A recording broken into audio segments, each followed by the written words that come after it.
This video is meant to assist you in gaining a better understanding of your symptoms and implementing changes. We address 4 extremely fundamental questions. Specifically, we inquire: 1. Do your symptoms have a physical or a psychological cause? Question number 2. Why do you think so negatively so often? Why do you experience the symptoms at all? Question number 3. Would your life truly improve if your symptom is no longer present? And question 4. How do you specifically get into the change? When we humans experience symptoms, we usually go to the doctor at some point. Frequently, we experience symptoms such as cold signs, lower right abdominal pain. The doctor can promptly diagnose upper respiratory tract infection, suspect appendicitis, necessitating hospital visit. Or we fell on our knees and got a scrape. Then we have relatively clear symptoms. But for many patients, there comes a point where the doctor cannot provide an answer that they consider to be healthy, and the doctor then sends you home accordingly. The problem with diagnostics is that various examination options do not aim so much to be able to tell you exactly where your symptom comes from, but rather the various examinations, such as a blood test, an ultrasound, or an X-ray, primarily serve to rule out other more serious illnesses. At some point we face the question: you have symptoms, the doctor has said you are healthy, yet the symptoms remain present in your life. So we have a situation where you, as the affected person, experience diffuse symptoms that the doctor cannot clearly assign or treat due to the absence of any identified illness. And at this moment, we are precisely facing the question: are the causes of your symptoms physical, organic, or perhaps originating from the psyche? And this question can be answered relatively clearly in principle. If we have the situation with you that you have diffuse symptoms that have been medically clarified, and the doctor has said that he finds no serious cause for your symptoms, and you are considered healthy, then you should ask yourself the following question: how frequently do you contemplate your symptom throughout the day? And in general, we frequently discover that individuals who are affected by it have a mental focus that is essentially always revolving solely around the symptom and nothing else. If we can observe this in someone, and they have been medically clarified with no illness to which the symptoms can be attributed, then the way is clear for us to take care of the mental level from now on. We can assume that the symptom arises from the psyche or results from processes on the mental level. This allows us to focus on providing appropriate care for the individual's mental well-being. And that is the reason why the primary question for us at this current moment is: what is happening with you each and every time on your mental level? To start, let's check the following. Our thinking is naturally negative, dramatic, oriented towards worst-case scenarios, and operates within specific situations. However, primarily our thinking is automated. That implies the majority of the things we encounter on a daily basis are actually thought by our brain in automatic mode and not necessarily provoked or influenced by you at this very moment in time. The majority of fears are subject to this automatic mode. This particular fear, what if the following happens, is typically an automated process that occurs within your mind. And this automatic and above all negative thinking is essentially completely normal and entirely healthy in every possible way. Now, however, a second point is added, playing a crucial role. There is a legal text I'd like to use as an example from the Commercial Code regulating cooperation between merchants. If you want to look up, that is paragraph 362 of the German Commercial Code, HGB, and the meaning is roughly that if two merchants are in contact, make an offer, and the merchant does not respond to the offer, then legally speaking the offer is considered accepted. And that's precisely how our head operates in principle. Your mind automatically engages in normal, healthy thinking mode regarding a fear that originates from your past life and subsequently presents you with this thought at a certain moment in time. Your mind will eventually go and say, what if breathlessness worsens? What if panic recurs? What if the unpleasantness recurs? What if you can't hear any sound from the event once again? And if you decide to leave it standing for now, your mind will eagerly grasp and fully comprehend the entire topic at hand. So let's think about it once. How often have you actually remained silent in the past about the things your mind had been offering all the time? And this exclusion is an exceedingly significant component for us, because through our exclusion, our mind can continue to deal with things that we actually do not want to have in our life experiences. And the more often this happens, the more likely we are to get caught up in a backstory, just as in an increasing chronicity. It is not that you have trained your mind to be up to date, but through your previous omissions, your mind has trained itself in these partially extreme directions that have gradually become more pronounced over time. This will be very important with the upcoming working process of our head, because our head is constantly in need of processing information. And it also means that when your head doesn't have any interesting or new information to process, your head simply relies on the information it already has, that is, on existing knowledge. And initially, he acquires the most pertinent information from your perspective. And typically, relevance arises from the quantity and the process of emotional evaluation. That means somewhere in your everyday life, which actually happens dozens of times, you come to rest and think you have just a little breather, and the first thing your mind does is bring thoughts back into consciousness, and they are usually the ones that have been there most recently and have been the most burdensome. This implies that at a certain juncture, your pessimistic thoughts and/or symptoms might have slowly infiltrated your life via coincidental occurrences. But you were still in the mode of omission, so your brain could work with it. If your brain experiences something, it will be imprinted. The more often your brain experiences it, the more it is imprinted. And at some point you are in a training status with such a background where it can happen. You wake up early in the morning and the first thing your head offers you is, "We have this one issue. Let's quickly check if the symptom is already there." That means we are immediately faced with the things that make life difficult and burdensome for us in auto mode. Your head does not mean it in a bad way. However, your mind is most likely extremely trained on that particular thing right now. That's the reason why we often tend to think in a negative manner. It's because negativity is a normal and healthy characteristic of us, and our brain has constructed highways, known as data highways, to facilitate the easy retrieval of these thoughts, enabling them to come to our attention more readily. Whether they are perceived as negative or positive from our perspective is less important than the fact that our brain has experienced them often enough on a quantitative level. In order to understand why symptoms arise from it, we need to take a closer look at it now.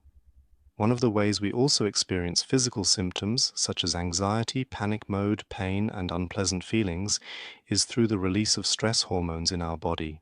If you encounter any burden on your mental level, then from the perspective of your mind, that is the true reality you are experiencing.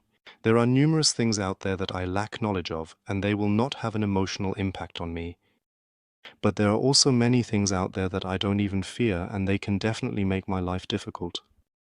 Your reality exists in your mind, and if thoughts in your mind focus on any worst-case scenario, on something that could possibly go wrong, a disease that could enter your life, or whatever simply exists, once it's in your mind, your body can react.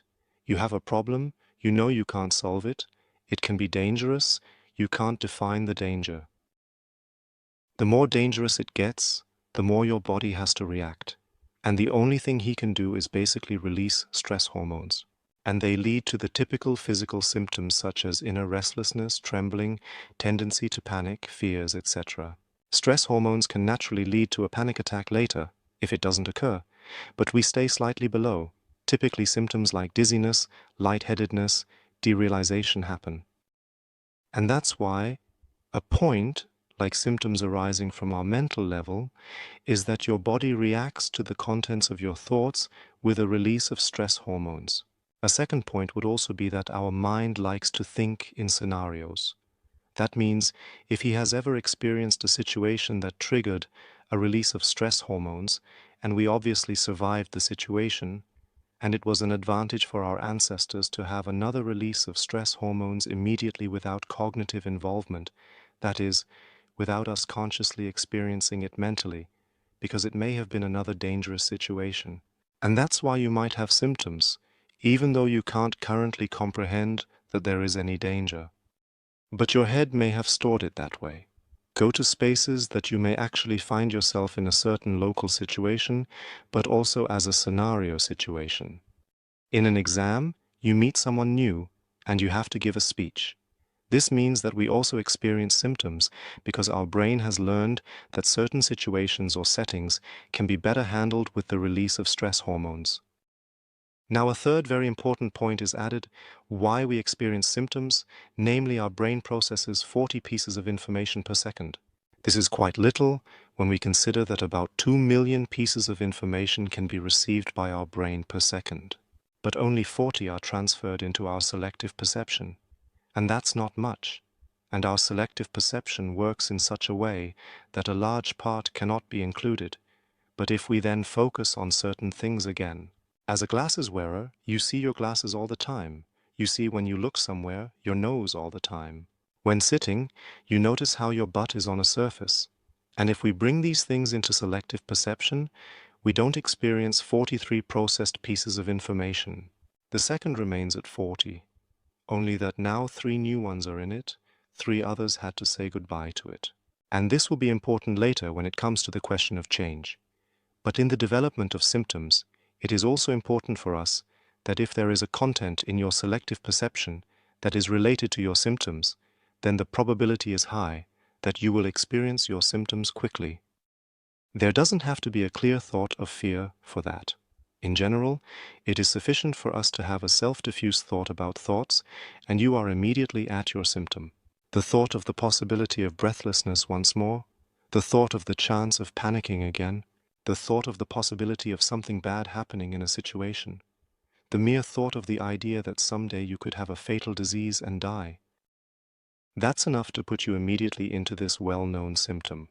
And that means for many affected people, for example, that symptoms such as dizziness, lightheadedness, and derealization arise from it. Just the fact that they themselves think about their topic in a diffuse thought, and many affected people know that too. If you are distracted by something, the symptoms often disappear. And since the brain is currently trained to quickly process information, it doesn't get any new information and instead uses the existing ones. And what is currently the most crucial, the most pertinent among the existing ones, considering your symptoms. And as a result, in most cases, you experience symptoms repeatedly, where no doctor has been able to explain why these symptoms occur in you. From this suffering, many affected people naturally desire relief. I want my symptom to disappear so I can resume my life. But I believe that this won't help us, and I can also give you 3 pretty good argumentative perspectives on why I think it won't work. From perspective number 1, humans tend to operate in automatic mode for approximately 99% of the time. If I collaborate, warn, be careful, do the following in your situation. It's tough, consumes energy, but are you ready? You say, yes, I'll do everything you tell me. Now we have a brain in your background that controls 99% of your time, and your brain always wants the same things, which are to save energy, find food, express sexuality, reduce uncertainties, and build security. If you state, I am ready to go full throttle, then your brain is in the background reminding you to save energy and be cautious. And the overwhelming majority of us are in automatic mode for the overwhelming majority of phases of our everyday lives. Automatically think what we have already thought, most often before. And humans tend to hover somewhere in their neutral middle between I'm not doing well and I'm not doing badly. And because our thinking in automatic mode is negative, we always possess a neutral zero with a tendency towards negative. And that means that even if you suddenly got rid of your symptom, you still wouldn't start living a happy life, because in automatic mode, we are always thrown back to neutral zero with a tendency towards negative. And the second point of view would be joy, happiness, well-being are feedback that indicates a distinction or contrast. If your symptom vanished, panic, dizziness, confusion, and subjective shortness of breath would be gone, eliminating all your concerns. Then that is a distinction in your life where I am completely secure, you would be pleased about it. No doubt. Joy may only last 4 days, then this difference is no more. On the latest 5th day, you'll wonder why it's gone, and can't return with something else. If your symptom were to suddenly disappear, your head would quickly adapt to the new state, and you would be back at the neutral 0 point. And then I will provide you with a third perspective, The manner in which you navigate through your day-to-day existence serves as a state of training. Many things are innate, but many things have simply trained themselves into your brain due to your previous life path. You have created numerous data vending machines in your head. And you live your life as you are living it in the moment, not based on your symptoms, but because you are trained to do so. If your symptoms were to disappear, nothing would change about it.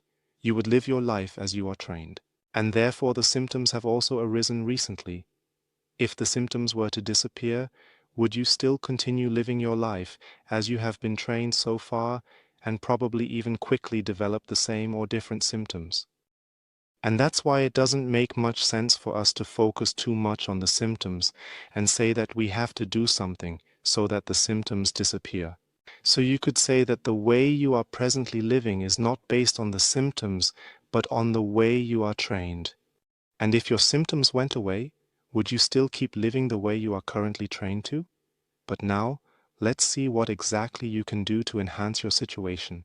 A first important point that arises when asking about change is how long will it take me to really change my situation? The answer to that is actually relatively simple, and it is actually not so relevant, because our brain does not work with how long something has lasted, but rather our brain works with how often it has received a corresponding influence. In 2 months, you might be able to do things that I recommend to you 3, 4, 5 times or 3, 4, 5,000 times. The duration is not as crucial as the frequency of receiving a different or new impulse by your brain. Also important is that when you start doing, we naturally need therapy and processing methods that truly address your mental level. You can do things like homeopathy, acupuncture, meditation, breathing exercises. These exercise forms usually will not have a specific impact on your mental thinking level, which is the focus.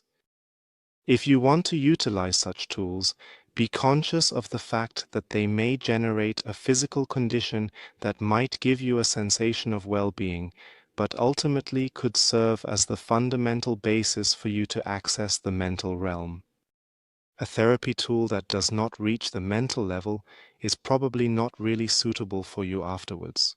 And one aspect that frequently leads us to quickly abandon something that might work later is something I refer to as apply and prove methodology. We apply something, we enter the meditation application, and our mind is already searching in auto mode whether what we just intervened in might also work. Often we find out it hasn't worked yet, so evidently it wasn't the right thing, but we must not rush. We are always looking for reciprocity. We want to do something and get something in return. We hit finger with hammer, it hurts. We climb up tree, jump down, and have great feeling. With the psyche, reciprocity doesn't work as quickly. And that's why the first thing I can give you is what is most important, what brings you into change, at the same time something that cannot pick up this reciprocity so much. That means what I am recommending to you now is actually initially exhausting and not directly crowned with success. Because the initial step you need to take is to disrupt your brain in automatic mode in your everyday life on a regular basis. Most problems arise because our brain was capable of repeatedly escalating into the corresponding symptoms in automatic mode. And that repeats day after day after day after day. Problems are usually not there because of your childhood, but since your childhood. Your problem or symptoms aren't caused by this one incident that may have happened years ago, but maybe since this situation. This is a crucial point for us. We can't solve the past, and above all, we must consider that our brain typically maintains itself in a state of chronicity day after day after day. And that is the most important thing you should learn. Whether you do this by writing it down, interrupting the automatic mode by writing down your current situation, or if you go directly into distraction and feed your 40 pieces of information per second focus with many new contents. First, you must go consistently. Be sensitized in everyday life. Notice, now my head is wandering back towards the problem. Imagine it like a bowling ball on a mattress. If your spirit gets too close in the form of a marble to the bowling ball, it rolls in there. When you notice your mental focus as a marble heading towards the problem of the bowling ball, go there and say, "Stop. I am now completely diverting myself from it by looking for something else big behind it, filling my mind. Initially, we establish distraction as a therapeutic intervention. In the subsequent phase, naturally, it is also about disrupting the pre-existing data highways in this maintenance care and constructing novel data highways. In the third step, it's also about identifying existing conflicts. But let's stick with the first step for now. When you notice your mind is heading towards the problem, interrupt it. Create distance through closeness to something new. And it is also important to note that new data highways, in terms of road construction, are actually most effectively implemented when the traffic volume is low. That means you should also ensure later on that you begin working on your topics. Not only then, when your head gives you the hint by symptoms or bringing up negative thoughts, but because you're increasingly going there and setting reminders to mentally train your head with thoughts. And so we can draw the following conclusion from the content of this video. First, you believe in what you have heard most often. This implies that if you want to train your brain again, it requires time for us to achieve the quantitative level, so we need the corresponding repetitions. Your brain believes what it has heard most often, and also your brain thinks what it has thought most recently. This also means that if you want to have different thoughts, you have to train these different thoughts until your mind has established new patterns of relevance accordingly. And another crucial point is that our brain generally does roughly what it is instructed to do. Only that in your past, your head itself has established the corresponding commands in the majority of cases, and you must begin to take the lead more, setting the guidelines more, and having the final word. And that brings us to the last most important point. You are allowed to change your behavior until you get what you want.